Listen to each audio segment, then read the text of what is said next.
Hi, welcome today to my video on tips for glazing a cup. Now the difference between glazing a cup and glazing a bowl, let's say, very little difference, hardly any, if any, difference. The same rules apply in terms of keeping the foot, which is the bottom and bottom edge of your object, free of any glaze. Right, and if you have a recessed foot like this, right, which you can see it was kind of trimmed out, so this is a little bit recessed from the ring of the foot.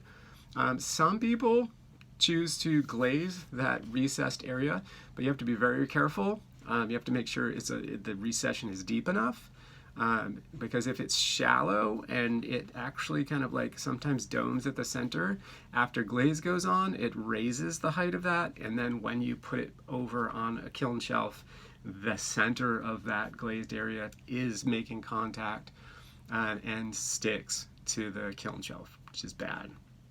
So you want to make sure it's deep enough if you're going to go to the trouble. But in most cases, people leave the entire foot from outside edge to outside edge and sent all the way across unglazed. Right? It's common in handmade pottery and tableware. So don't think anything of leaving the whole bottom unglazed.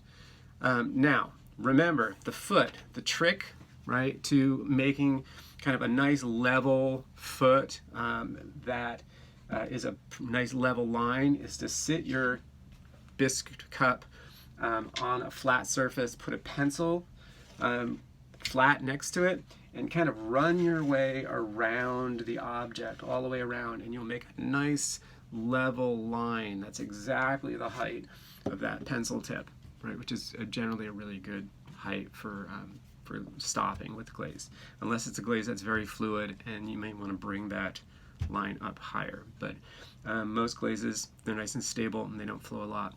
That'll give you kind of a nice height. Now, after you have that line, all right, the next thing is the interior volume is what you want to glaze first.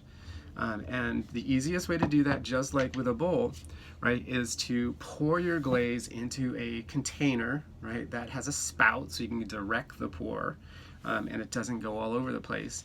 And you, after rinsing your bisqueware, right, to get the dust and dirt and oil and grease off, let it sit for 10-15 minutes to absorb some of that moisture.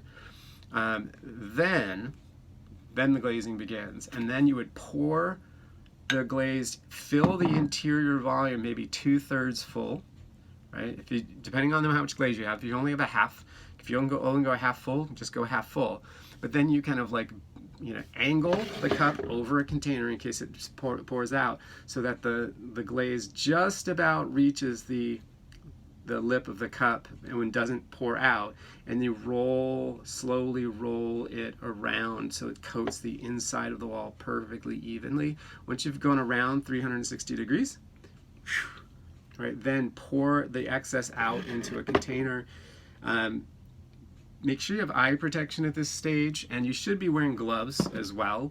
I'm not actually glazing, so I'm not wearing gloves, but if I was using soluble glazes, I'd be wearing my kind of solvent resistant kind of gloves like this, right? My kind of greenies here, right? So that's going to keep my hands protected, right? And when I pour all the excess out, I roll the cup like this so that that wet bead of glaze is slowly running around the lip until it stops, until it dries.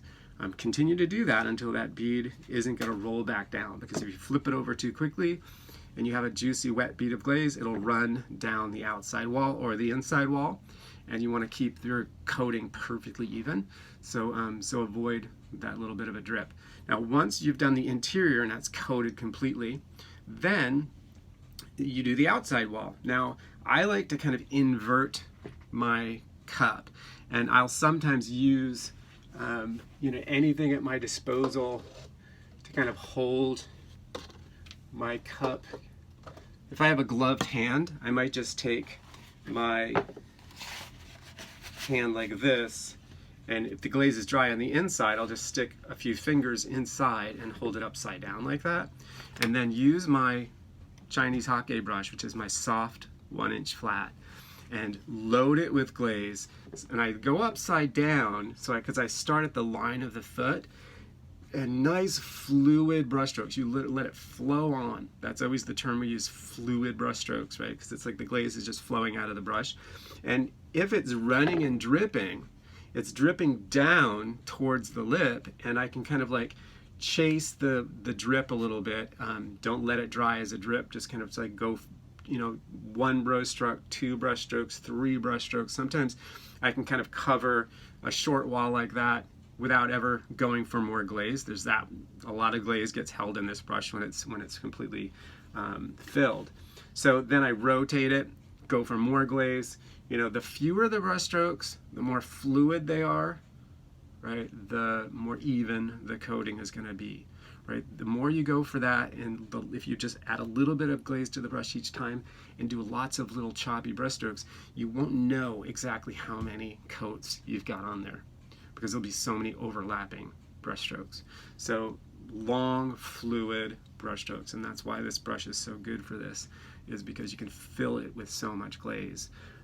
Now, when you get to your handle, sometimes that's a little bit trickier to cover in terms of brushing, and this brush might be a little too big. You might be able to kind of cover the outside, right, with like 1 brush stroke, but then that interior, sometimes this brush, this Sumi brush, is a little bit easier to access the interior of a handle, right, with. So you may want to opt, and this also, long, soft hairs, a lot of glaze fills this, can get inside this brush. So you can almost, you know, in 1 brush stroke or 2 brush strokes, completely coat evenly the interior space in your handle area. Once you've got, you know, if this was a clear glaze, right, and in your case, I know it is, 1 generous brush application is sufficient, right, for getting a nice crystal clear, smooth surface.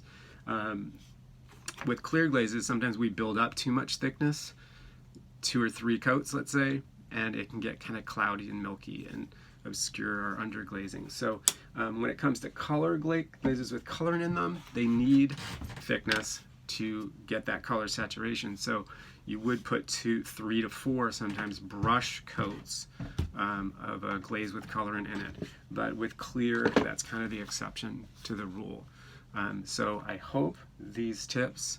Oh, also, lastly, if glaze gets on the foot accidentally, right, just take a damp sponge, right, with a gloved hand and just wipe off that glaze. It doesn't take much effort to get rid of that glaze. Just as long as it's not sitting on the surface, it should be fine and it won't kind of melt and stick to the kiln shelf. But always check that. Right? The last thing you want to do before firing a piece is look at the bottom and make sure that you didn't accidentally get a little messy blob of glaze on there. Right? So you have the glaze, the bottom needs to be perfectly clean before it gets fired.